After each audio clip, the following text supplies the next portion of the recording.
Push it. Push what? The button.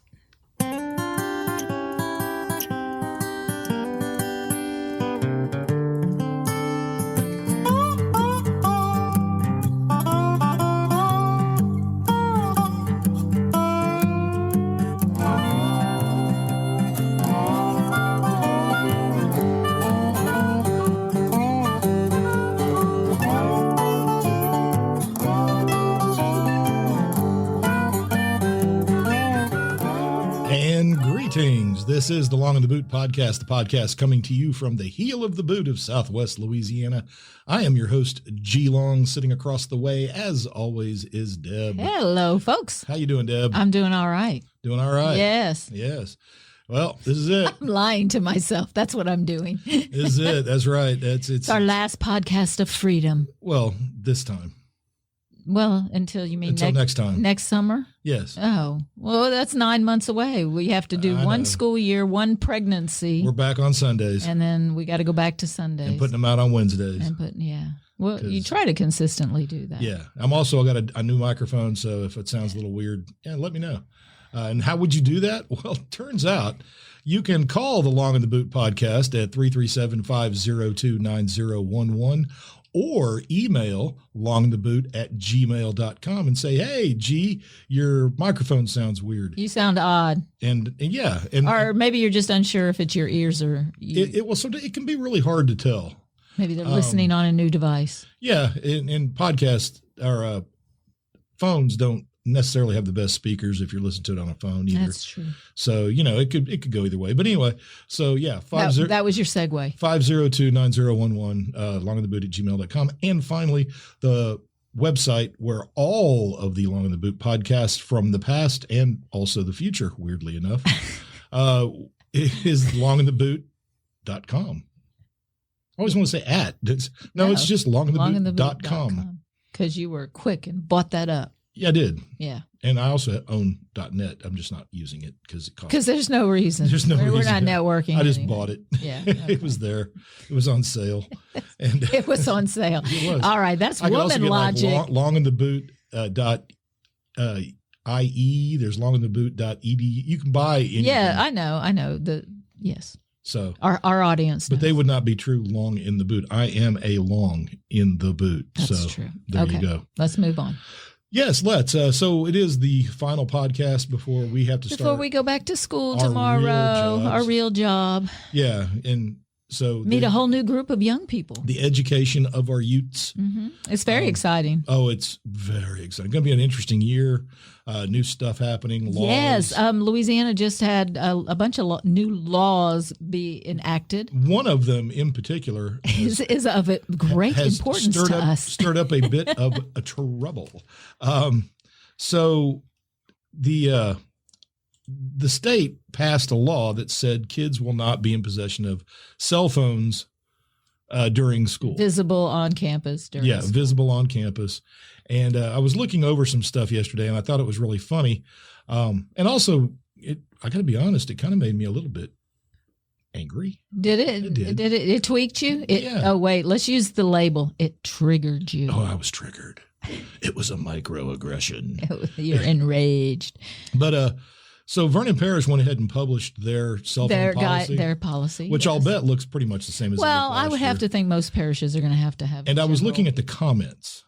Oh, this was on a social media. Yes. So you're gauging the feel of the community. And at first it's like, well, this isn't bad. Should never have allowed cell phones in schools to begin with, blah, blah, blah. Just general.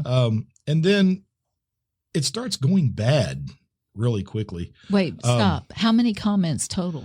So far, 148. Oh, okay. And they posted this yesterday? Yeah, and it's local. I mean, it's Vernon Parish. Oh, yes. Okay.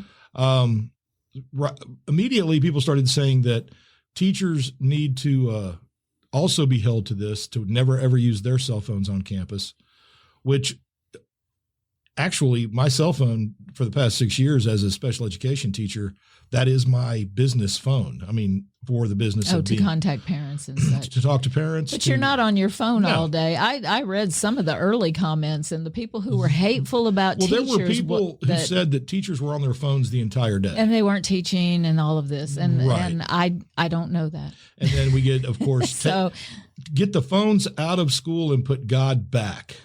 I got that one.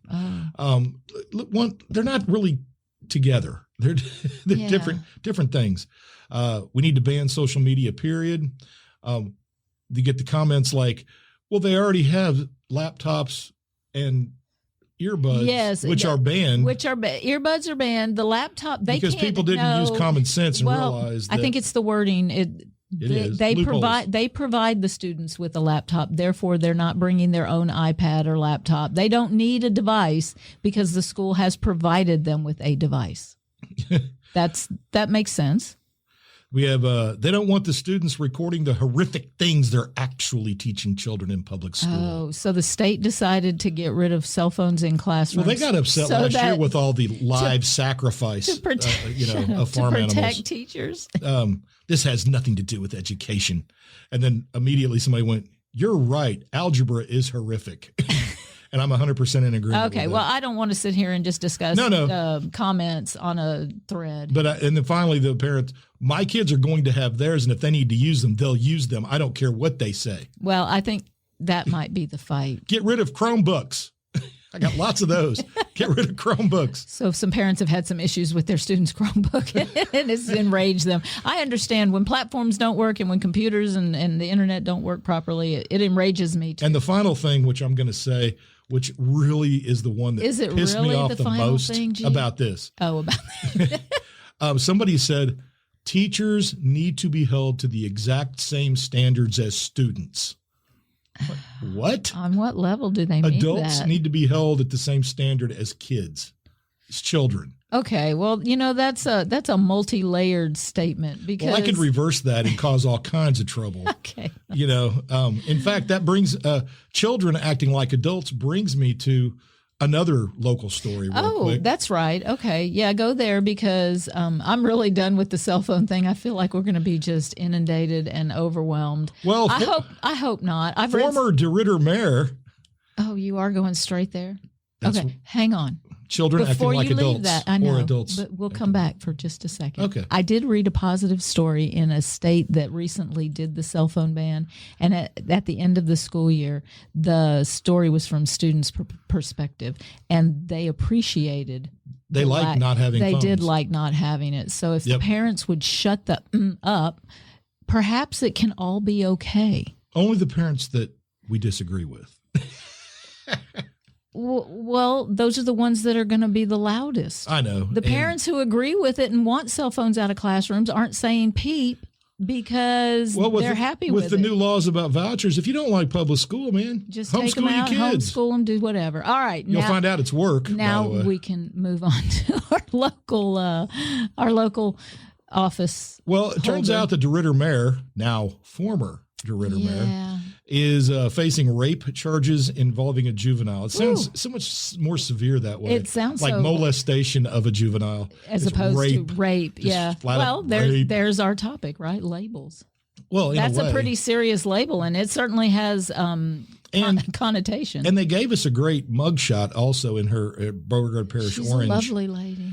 Well, what's weird, though, is I've got another picture of her taken not too long ago. It doesn't even look like the same person. It's really bizarre. Oh, do you think that? I think she had a lot of work done. Oh, I thought you meant like the devil got her and she... Or she just changed. She changed. Well, maybe that was an outward exhibition of what she had inwardly been doing. Anyway, the Louisiana State Police Special Victims Unit, sounds like a TV show, investigated the case. And if you know anything about the child, it says, please notify law enforcement. I'm like, not me, buddy. Oh. Her bond was actually fairly low, but her lawyer says, hey. She's not guilty. My client learned last night of a warrant despite not being contacted to be interviewed prior to investigators getting the warrant. My client maintains her innocent, and as it stands, she is in fact innocent. Well, that's true in America. Until you're convicted and proven guilty, yes, you're innocent. So there you go. I'm sure all the locals have, and you know what? Some of our listeners probably know so much more than we do because they know her. They know. No, it's enough. I really don't. It's a failure of I don't know, willpower. I don't know something. Maybe it is the power. Maybe it's the surge of control that you get from being. So that's the local stuff. Powerful position. And but I do have good news. Louisiana's number one. Oh, what did we do? Oh, well, you're going to love this. Louisiana, foam finger number one. Woo! For hot car deaths of children. Oh, gee, why would you even tell us that? In Louisiana. Oh. We are so dumb. Oh, don't even. No, I'm sorry. How do we? No. We are number one in leaving kids in cars that are hot that cause them to pass away. Mississippi is number 2 and Oklahoma is number 3. Oh, well, I guess I'm glad that we stick with our buddies. It's starting to seem like every time Louisiana is number 1, it's a negative. In the national news, it's something like this. Yeah, that's unfortunate. It is unfortunate, and it's unnecessary. It is unnecessary. And I'm upset that we have to try to get car makers and car seat makers to do things to remind parents. So is that indicative of the modern society dominating your every thought? We've got a confluence. This is one of those things where it's a confluence of things. How do you forget in the 50s, no air conditioning in cars, period. And in the 60s for most cars. Yeah. Oh, no. My dad's cars, we didn't have AC. They did not keep records. So we don't actually know. That's true. We don't. But nobody rolled their windows up. And you could usually be pretty safe in knowing that your car wouldn't be jacked with. Yeah, nobody's going to come up to you at the stop sign and do. Yeah, you could run into the store real quick and run out. It was a more trusting time. And we picked up hitchhikers all the time. Yeah, my dad always stopped. But as far as forgetting that you've got kids in the car, I don't understand how that's. Well, again, modern, and your mind is. And we're making parents face kids away from the front, so they're not seeing. They might fall asleep. When we had kids in car seats in the back seat, we always had them facing front.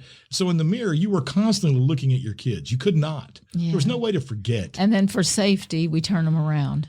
Oh, that's ironic. It's all these things coming together to help keep this going. Okay, so can we retract the Louisiana is so dumb? Can I retract it? So will you back it up? Okay. Per capita, Louisianians are more forgetful of their children in the back seats of cars than are Mississippians. How's that? There you go. That's very middle of the road. Good job, G. Oh, thanks. You're learning to temper. I'm becoming a liberal. Why are you using that label? Because people use it all the time now, and I can go the other way. All right. People are just too dumb to that's why I'm a conservative. Well, now you're doing the same thing. You're stereotyping and generalizing and labeling. I'm in the middle, folks. I'm in the middle. I'm on the side. I'm on the side of let's all try to get through this together. I am currently I am unaffiliated. That's it. All right. So now we have the opening for our actual topic today. What's our topic? Well, what happened was I found a story that led us to our topic, and it's a term because we love terms. It helps us understand and communicate, and we do a lot of talk about communication. We do. We talk about talking. We talk about talking. It's like metacognition. Did you see that? I did. It doesn't mean anything. All right. Our audience doesn't know. No, it doesn't. No, okay. Don't worry about it. Well, we live in the country. The power goes out. The automatic sprinklers will put it out. Don't worry. All right. It's about narcissist. So whatever you know about that term, that label, think about all the things. Do you have a definition? Do you need a definition? Well, maybe some people do. Maybe some people don't know what narcissism is. Well, the problem is since so many people suffer from it today. See, but we think that because we're not sure, but we hear the term a lot. There are many types of narcissism, and that's really the hard part about defining a narcissist, a personality trait, that makes you think. How about we do this then? How about we just say narcissistic? a person is narcissistic because they're because that's the actual mental health and condition. they lack empathy for other people. Yeah, they never think about somebody else's feelings. It's having an unreasonably high sense of your own importance. Self, yes, and also not being able to feel empathy for the situation of other people. But that can be a separate thing completely. Exactly. Well, that's my point about. You don't have to be narcissistic to not be empathic. Yeah, there's many types. And the problem is in society today, you know, there are so many people with this condition or just this self-inflated view of themselves. What happens when they are brought back down to earth? I say when life brings them. You know, when they crash? When they crash. So it's called the narcissistic collapse, an intense emotional reaction that a narcissist feels when they have a setback, when they find out they're not as wonderful as they thought they were, or, you know, reality. It's important. Reality, yeah. That's all I see is, and I always think that real life will get you and bring you to what the level that you're going to be at. Because I really feel like in society, no one is so important that if they disappeared, society wouldn't continue moving along. And we know that because you leave a job where you thought that you were Well, I know invaluable. that because for thousands and thousands and thousands of years, people have died and civilization kept ticking along. Yes. So those symptoms of grandiose feelings and low empathy for others, and you need constant praise and admiration. And I think the internet has always played into that, right? Oh, I agree. So there is a term out there now. So if you know someone, their attitude may get violent and they may become vindictive. If you want to see the ultimate expression of narcissism, one need look no further than Adolf Hitler. Oh, absolutely. The ultimate narcissist. Who needed constant praise. Well, not only needed it, but actually believed that he deserved it. Yes. And thought that he had the answer to everything. And they like to manipulate? And he was willing to throw lives away in great numbers. In order to make sure that people understood that because he was correct. They either become vindictive and angry and lash out, or they have a tendency to fall into a Great Depression. But the psychologists want people to know that it's not long term. They'll bounce back. Yes. The narcissist will be okay. They, though, may show it in gambling, drug abuse, drinking, reckless driving. They become irritable. They just become basically terrible people to be around. Mm-hmm. So everybody's known them. Build your narcissist friends up so that you don't have, so they don't crash. And we don't need them to collapse. For me, a really big chunk of that was, I don't care either way about the opening ceremonies at the Olympics. Oh, did you want to bring that up? I just want to bring it up in the sense of narcissism, that everybody in the world that freaked out and really thought that they were purposely sitting down to mock God, I think missed the point. If they were mocking the picture of the Last Supper. It is just a picture of the Last Supper. It is in my list of the top 5 most parodied pictures on the planet. Yes. Mona Lisa is number 1 with a bullet. Yeah, the Scream, Edward Munch. Scream is number 2. Last Supper is number 3. And then American Gothic, American Gothic, yeah. And there's one more, and I can't remember what it is right now. Leonardo? No, he has 2. The Thinker, maybe? No, he has. Oh, it's the painting of The Thinker by who was it? Rodin. Rodin, yeah. And those are the most mocked. They're not, but it mock. Well, okay, here's that word. This is the problem. Mocking requires, for you to accuse someone of mocking, you are presupposing that you know what's happening in their head. That they, with intent, that sat down and said, I want to upset this group of people or this person.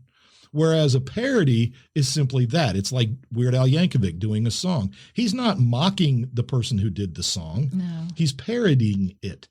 If they parodied The Last Supper, the picture, the painting, it's not a religious. And I should point out too that in America we saw the still picture. The video was on archive.org, and if you watch the video, it doesn't seem like it's really an intent, because it's a big long runway that they use as a table in the picture. Well, I think ultimately, and there's 18 people in the picture. Ultimately, 18. The issue was that there were men that, trans trannies. Yeah.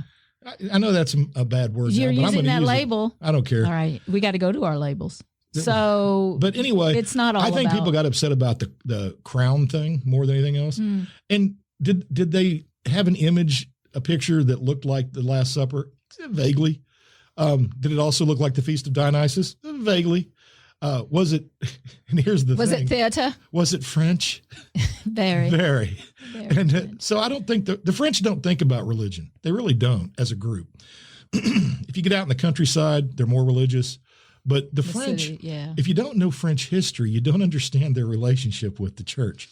And allow me to No, say, are you going to go through the history? No, Our audience doesn't want that. no. I'll G. just say back before Napoleon took over, the position of bishop or priest was not a very long held position because of the sudden influx of what's that word? Death. The French were not very kind to their religious leaders. To the religious. But anyway, I just everybody freaking out about it just cracked me up. Well, and I just wanted to read one quote, my favorite. Come on, let me. All right, it's your show. Fine. Because Marjorie Taylor Greene, the woman I hate, she is my hate congresswoman. Oh, that's such a strong word. I don't care. Okay, go. And she said that the mocking of Christianity. First of all, the Last Supper doesn't have any Christians in it except for Jesus, and he wasn't a Christian yet. So let's go there. But anyway, mocking of Christianity continues. A single rider on a pale horse. I won't get into the history of that, but she quotes Revelation, and then she says this is straight satanic. Many people use that word. I saw some Catholic cardinals or bishops who used the word satanic, that it was. And that's an opinion. Well, obviously. That is an opinion. It is. But that implies, again, that they had evil intent. And I think that if you assume that, then you're a narcissist. That's kind of narcissistic. It is kind of narcissistic. And you'd be surprised. Ultimately, can Christianity handle a mocking if they were being mocked? I hope. If they can't, the religion's doomed.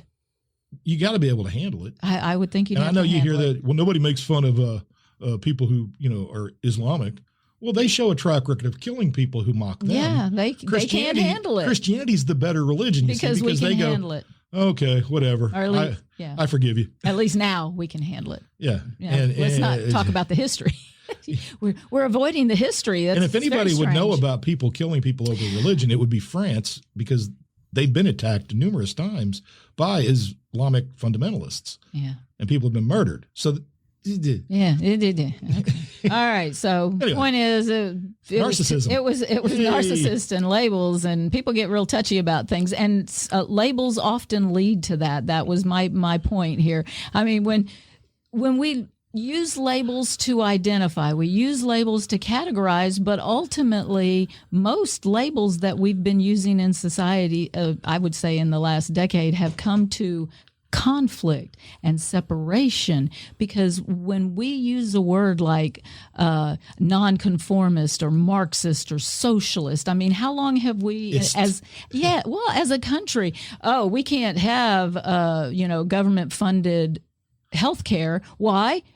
That's a socialist. He's a communist. Well, and so people put all of these ideas and details into that definition. He's a dirty Yankee. And it ultimately separates us. Hi, I'm a non-binary. How far back can we go with that? Well, he's a secret Tory. Well, that's it. I mean, and the 50s and the communist Red Scare there, that really does the 1790s. Show you. I know. My gosh. So look what labels. Throughout American history. Look what labels have done. So when you say to somebody, "Oh, hi, I'm a Christian," then they, if they are a Christian, have this concept of who you are. Oh, I know you now. I know yes, who you absolutely. Are. That's part of the family. That was the draw of early Christianity. Yes, but what if that's a lie? Or what if their Christian values aren't identical to yours? Which happen. Which happens all the time. Sure. But you've already boxed that person. But your core belief. Yes. The core belief. That's the key. But again, what if they're just lying in order to make you feel better about them? Look, I had somebody at a job once say, when they said, "Are you married?" And I was like, "Oh, yeah." And, "Oh, what religion do y'all practice?" Which, by the way, is an illegal question while you're being interviewed. But I said, Oh, for the job. I said, yes, well, I'm currently unaffiliated and my wife is Catholic. And they went, oh, that's too bad. Yes. No, I've had similar kinds of, discussions. And I always go back to Jonathan Swift when he wrote his parody of human society, and he had Gulliver on the island of Lilliput, and they were having a war, and he was stunned because the war was over which end of the egg to break. Yes. That was an analogy for Christianity at the time, Protestants versus Catholics. And he goes, your core belief is the same. Why can't you all just break the egg in the middle? What you want is the egg. Doesn't matter what happens to the shell. And apparently no one learned anything from that because they're still doing it. No. I mean, why can't you just be yourself without having to have a name? And I understand why we do it. I mean, okay, you say something that's not inflammatory, like, oh, that's my brother. Right. You know, that's a friend. Those are well, I don't kind know. of You are neutral implying terms. that he's male. Oh, dear God. You might be right. Okay. Well, labels tend to group people, and I think this is my sibling. Well, I think we try to use them in an effort to help us understand and communicate, but really I think it limits communication, because as soon as you label yourself as something that the other person doesn't agree with, then that's a block to communicating. You're never going to find out who they truly are, because people are complex and multi-layered. You can't just say, I'm trans, and that tells you everything about that person. Oh, dear God. I hope not. I hope. And that's the new thing they do with the word community now. It's the Black community. It's the Southern community. And they're not all the same. No, you're implying that they're all individuals. And you're breeding separation. They're all individuals with personal agency. Yes. They are not a group that you can just lump together unless when you say the Black community, you just lump all people of the same color into one group. And then aren't you a racist? Oh, well, there's that label now. Right? I mean, because as soon as you say that, the person you're communicating to either and here's the sad part. has a set of ideas. This is what's poisoned our politics in America is labels. Yes. And the reason is they've picked marketers who took over election campaigns, picked up on that and said, oh, it's all about identity politics. Yes. So we need to break people up into these various into their groups. little group, so we can better market to them. Right. And they're not just selling one product, they're selling a product to all the groups. Right. When you're selling a candidate, you're selling a different candidate to each group. Well, let's talk about what we heard on Curry and Dvorak when he's the weird, the montage of weird, how the press has taken that term now and they're using it. Well, they decided they were going to call J.D. Vance weird. Weird. He's weird. I saw it on Fox News. It was a little first quote of all, underneath him. If he's weird, well, welcome, brother. Welcome to weird, because I have been weird my whole life. I don't care what anybody says. Well, that's the point. So when you say, oh, well, that new guy, what's he like? Do some of the things he says bother me? Yes. But then again, that goes right into weirdness. I've said things that have bothered people, I've been told. I'm sure. Are we on our 100th episode? You've got 100 episodes. Not yet. You can go Not back. Quite. You keep knocking me down. I will tell you when we're doing our 100th episode. Fine, okay? I think this is 98. Full episode. We have 2 little mini episodes from way back at the beginning when I was experimenting. I don't count those. Okay. They don't count. Because you didn't talk long enough to piss anybody off. Yeah, that's it. We only count those episodes. But yeah, so that's what's happened with politics. So now by breaking everybody up into these various groups, it allows people to all think they belong to this community. Well, and that's exactly it. They use it for clickbait. These labels in headlines. So think about the headlines that you see, because I do a lot of that. I just scroll headlines. There are many times I will never click on the story, but I watch what they're doing. Well, I read so fast that 6 reasons why you should have more introverted friends. Hey, and the person that clicks on that is interested because they're an introvert. Because they're an empath, you see. Yeah, a really outgoing person would never read that article. Not even going to read that. But by using the term introvert, now that you've connected with somebody. There are a lot of people who think they're introverts, and they're probably not. Well, I'm going to go online and read about it, and then I'll let you know. Yeah. Take this quiz. How about this? Conservatism has gone too far. Take this quiz. What's your name? Where do you live? Take this quiz. What school did you go to? When did you graduate? How many kids do you have? Socialism Do you is have the pictures? socialism is the end of freedom in America. We are already quasi-socialist anyway.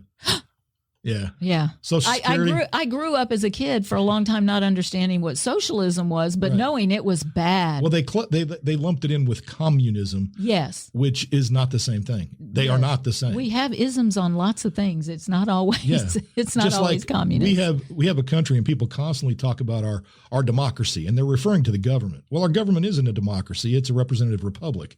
And so people do that all the time. And they get the labels wrong. And now we're to the point where, it's conservative, liberal, Republican, Democrat, or as Republicans say, Democrats. Well, and that's the problem. Because now those words have negative connotations. And now people have started marketing religion as part of this, which worries me greatly because people are like, yay, we're getting 10 Commandments, or yay, the more government gets involved in religion, the worse it will be. Yes. The government doesn't make anything better. How do you know this, G? Because it's historic. It's happened over and over because you know the history. Why did the founding fathers separate religion from government? Because they knew Because in Europe, where they had friends and family, and it was still happening, people were murdering each other over religion. And the weird thing is they were all Christians. You can't Their core belief. You can't let the government be in charge. But when you put a label on your religion, Protestant, Catholic, well, when you tie it to a political and then party, add your politics into it too. And because first of all, politics, Republican, Democrat, I don't care. That's the dirtiest business. That is the dirtiest, most corrupt. Worse than media and marketing. Well, they're part of it. It's all part of the same thing. Yeah, they use it. They have to. And to think that one side or the other cares about you, the individual, in any way is narcissistic. Oh, we're back to that. Governments don't care about individuals. Okay, so when you have narcissistic tendencies, you on the surface act like you feel so confident and there's nobody better than you, sometimes to the point of nauseam. But underneath, you're just a scared little kid. Yes. Underneath, you're insecure and concerned about your worth. So true narcissism is born of fear. A fear of not being important. But we're not important. And it's a mental disorder when you suddenly decide you are that important. Yeah. And we see them constantly throughout history. I think labeling yourself too is a thing that is a negative for you. Charles Manson, he turned narcissistic. Apparently when he was young, he wasn't weird, but at some point that narcissism took over. He spent his life in the social services system. Yeah. So, of course. So how do you overcome that? They use labels all the time. But how do you overcome not mattering? By mattering in your head. Hitler, again, going back to good old Hitler, he was narcissistic because of his youth. Yes, because of a feeling because of how he grew up and how he was dealt with. Plus, he had an overbearing, weak mother. Combined those labels. Yeah, well, she was. Yeah, she was. There's just no question about it. No. I'm contemplating and mulling that over. These are all psychological conditions that have been gone over numerous times. Well, and that's kind of my point about when you label yourself. People who don't want to change, quite often, it's because they have this hard and fast label on who they are, and those ideas fit into a little small box, I guess. If I was to list like your qualities, my labels. Maybe if I was going to list, if I was going to try to list labels that applied to me, I think that the end, most of them would be probably faults would weigh heavier than positives. Yes. Absolutely. Well, I was thinking about that today because I think most people would actually be that way. The label boomer. You and I both get labeled as boomers, and in somebody else's, a younger person's mind, as soon as they hear they hear the term boomer. Well, they've now split boomer into boomer 1 and boomer 2. But that's the reason. And doesn't it tell you more about me to say that I was born in 1964 rather than a boomer? But both of them are going to give you ideas about who I am, whether you know me or not. Well, you don't know me. If you want to know me, you talk to me. But that's my point about labels. It ostracizes people. It separates people. It creates conflict. Yes. It creates a lack of communication rather than helping you understand somebody. And what I think is hilarious are young people who go, okay, boomer. Like I'm going to take that as an insult. I don't, because to me, you're trying to give me these qualities. Stop stereotyping people. Oh, well, so your label for me is boomer? I have one for you. It's asshole. And see, that comes with its own ideas, doesn't it? No, that's a universal term that I think is actually applicable in a lot of cases. All right. We have come a long way, though, in labeling people. I think that we do that so readily now because we like things nice and concise, and we don't want to waste time. So tell me about this person. Well, he's a boomer. He seems to be somewhat of an introvert. I think he's kind of traditional and conservative. Oh, so he's a Trump supporter. He might be gay. You know, I'm going to give you an example. Today I saw on social media on one of my sites. Actually, I only have one, but and I've said that before. This person said, I really wanted to go to church today, but I don't believe they'd welcome me because of my lifestyle. Yeah. Well, you don't have to discuss your lifestyle. Well, isn't that kind of an interesting thought that somebody... You could just go to church maybe church. Learn about the message of Christ. It's about you. It's not about them. And it's really about you and your personal relationship with the it bothered Lord. me because Christianity, what I've always been impressed with when I study Christian, and I study religion. I love studying religion.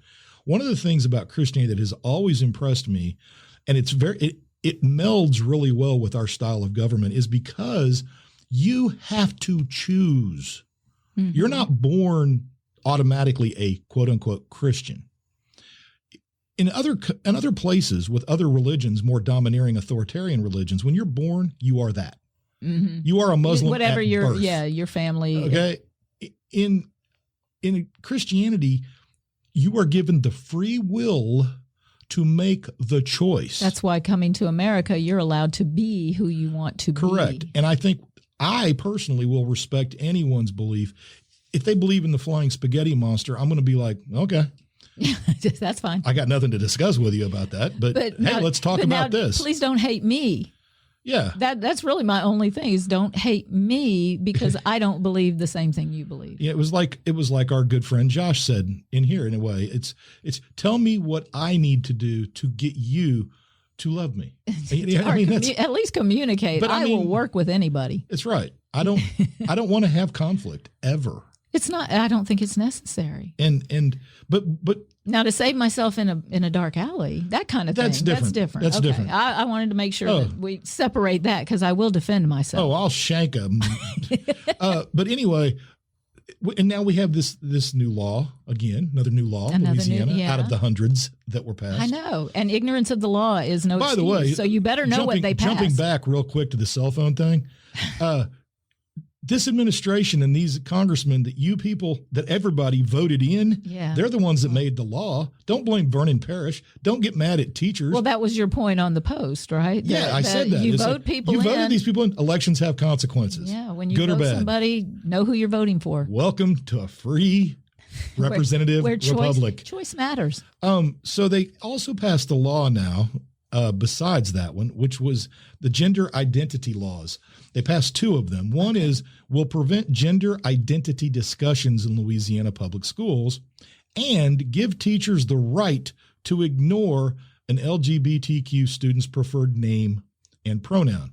Now, when it comes to pronouns, I can avoid using I can them. avoid that. I'll just use their name. But if their somebody name asks, is going to be. It doesn't matter if a person's gay or not.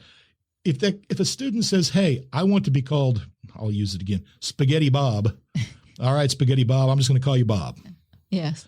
Or spaghetti. And Getty. Hey, Getty. Yeah, there you go. I'll do something with it. But I find it weird that now I'm in a position where if somebody says, "Hey, my name's Richard, I'd like you to call me Dick." No, that's probably the worst possible choice. Look, my name is Tom, but I prefer Thomas. Well, is Thomas your name? No, it's Tom. Legally, I can't call him Thomas. You can't, yeah.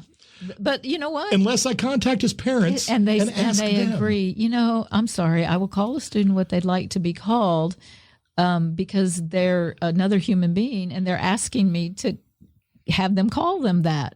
Why is that's respectful? By the way, this is Dodie Horton again, the 10 Commandments lady. She's the one that got this bill passed. Oh. It bans teachers from talking about or allowing classroom discussions about gender identity or sexual orientation. I'm all What for do they do with that in biology, sex ed? Well, that's where it might happen. Yeah. I'm going to tell you now that in social studies class, I'm not talking about gender identity or sexual orientation until we get to the 70s and the 80s. Yeah. And in fact, there is a question that was on the end of course test that talked about don't ask, don't tell under President Bill Clinton. Oh, yeah. Is that out the window? That's history. It happened. If they put it on the test, you should teach it. Right? I bet you might go to jail. When they passed the law that allowed gay marriage, we can't talk about that now. That's part of history. It happened. Mm-hmm. People voted for it. It's part of the judicial system agreed.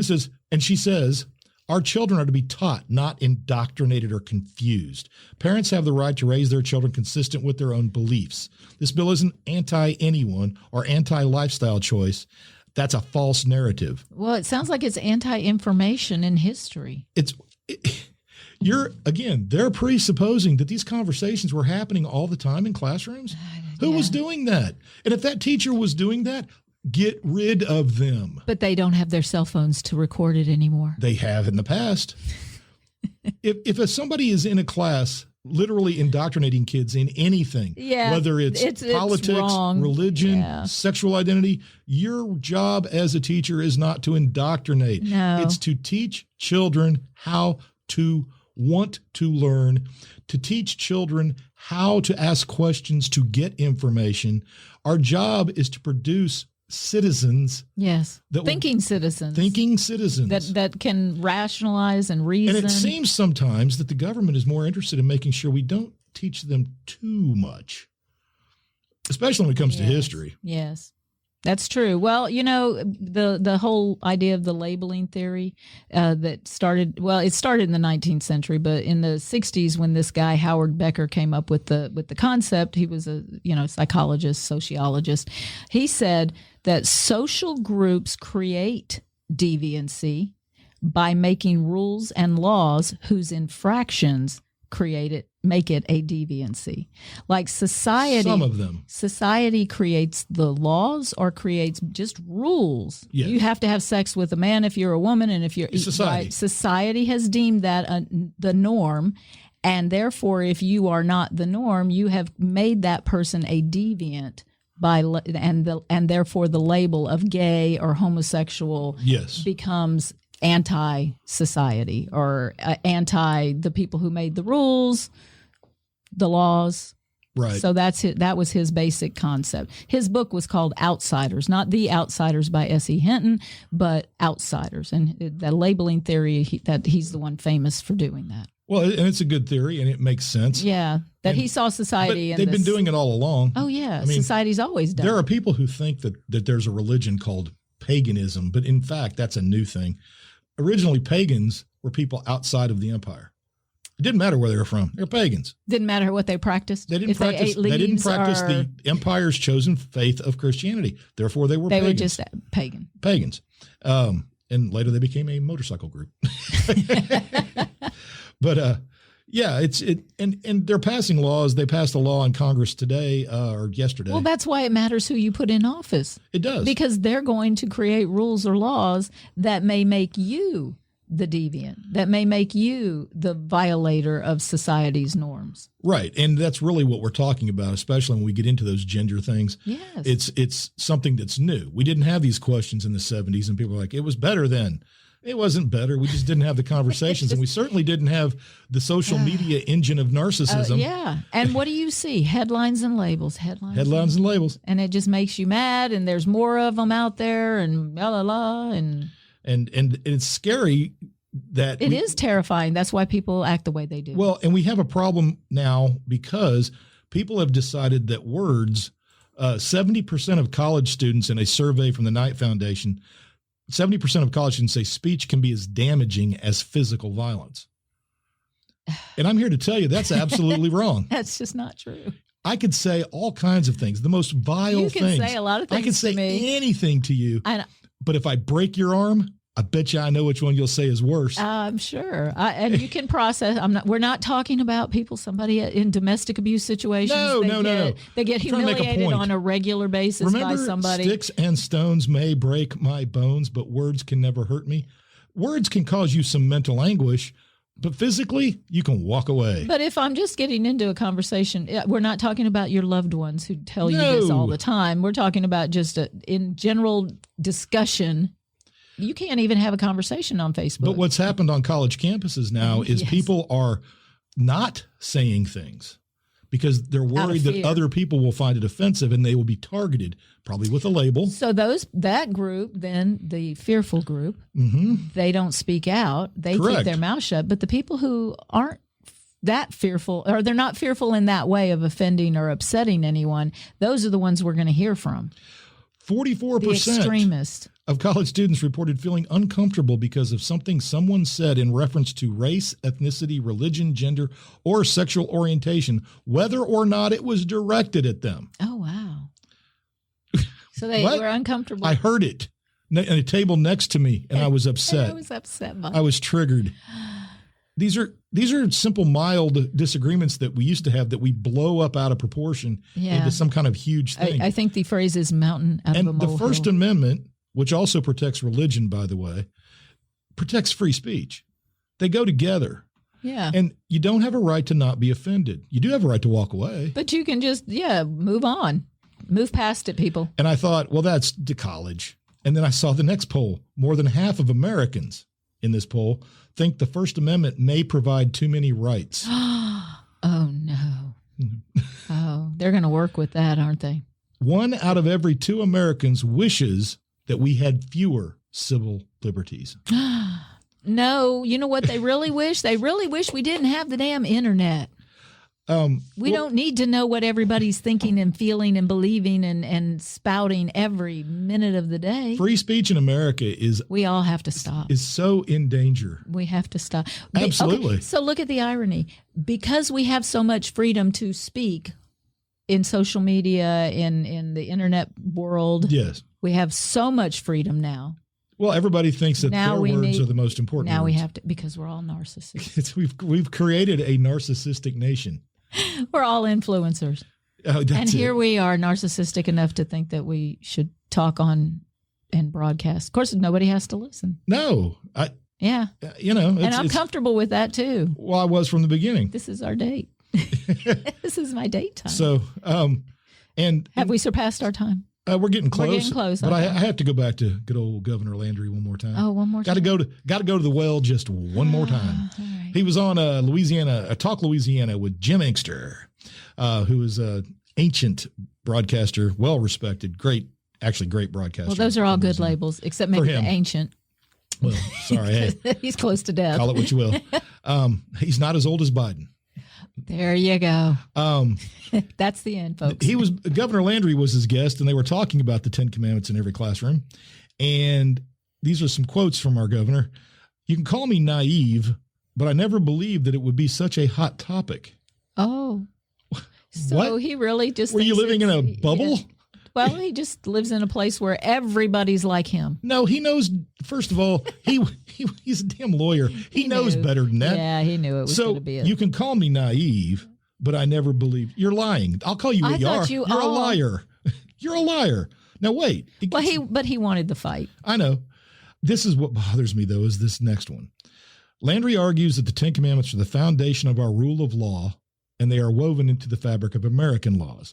Well, first of all, they are not the foundation for our rule of law. I'm not even going to get into that. The British Magna Carta had more to do with our laws than the 10 Commandments. Yeah, there's a couple in there that match, like don't kill people, don't steal their shit. Yeah, okay. You know what? Every society has those. But this is the quote. The fact that it's such a big deal questions whether or not those people who are against it actually believe in America. Oh, so you don't even believe in so freedom for thee, but not for me. I see. You work for us. It's a public building. Schools are a public building. Yes. you can have the 10 Commandments anywhere you want except public buildings. And there's a reason for that. It was so that our nation wouldn't promote a single religion. Over somebody else. Free to choose. Free to choose. Yeah. It's America. Well, you know what? This is America, and by God, we're about to have an election where we pick our leader from two highly qualified, uncontested people. The best that we have to offer is what we're going to get in November. Thank you, America. Yeah, that's the best. This is a very sad state. Well, Louisiana is a sad state. No, of the country itself. The state of the country, not the border. I agree. I'm so disheartened by what we've been getting. I know a lot of people support Trump around here, and I know there are people that support Harris, I'm sure. A country built on choice, and we get these two. I don't have it. Okay, well, then we're going to wrap it up pretty quick. But a country with 800 kinds of cereal. Yeah. And we get two candidates. The smartest, the best representative of what this country stands for, both is not running for president. And again, I don't care who you support who you want. Yes.